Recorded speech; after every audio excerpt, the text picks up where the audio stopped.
So, Steven Spielberg is the master of moving the camera, and he does it brilliantly in every film.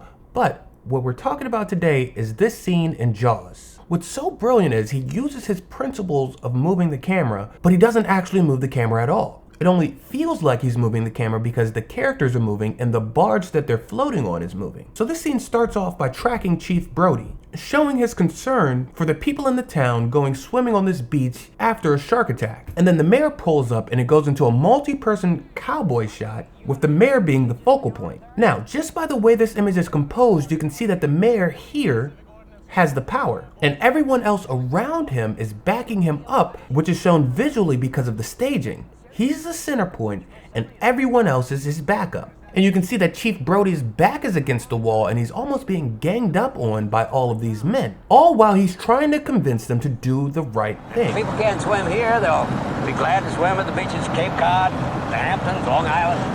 That doesn't mean we have to serve them up a smorgasbord. We never had that kind of trouble in these waters. Now, this is where the motion comes from. The barge begins to move and it feels like this static shot has actual motion to it, which is a throwback to this shot from Bridge Over a River Kwai, but it's done with a lot more style and flair to it. It's a great way to show motion without actually moving the camera. Then, just by moving the characters, we go into a medium shot, and we know by what's going on screen that something secretive is happening. Chief Brody and the mayor have moved closer to the camera, away from mostly everyone else, and their backs are turned towards the scene. And because they have gotten closer to the camera, they've gotten in turn closer to the audience. Now, what happens when you're telling someone a secret? You typically get close to them because you don't want anybody else to hear. So for the audience, they're getting closer to us, and we're talking about something that holds a little bit more weight to it. We essentially are in a totally different shot without even cutting. But by the composition of these backs being turned and the three men in the foreground being closer to us, we have a completely new image. And because of that, we can see that the conversation has taken a change and become more secretive and more serious. And then we take it a step further, going into this medium close shot that's a two shot between Brody and the mayor. And now everyone faces the opposite direction, which is symbolically saying everybody's turning their back on what's right for profit.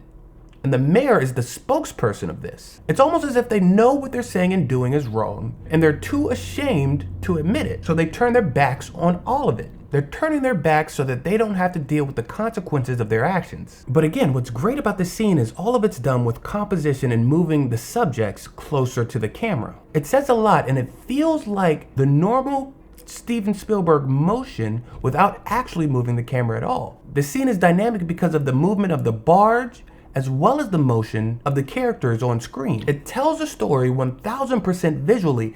Turn the sound off and you'll know exactly what's happening in the scene. And that's what visual storytelling is all about. That's why Spielberg is the master of moving the camera.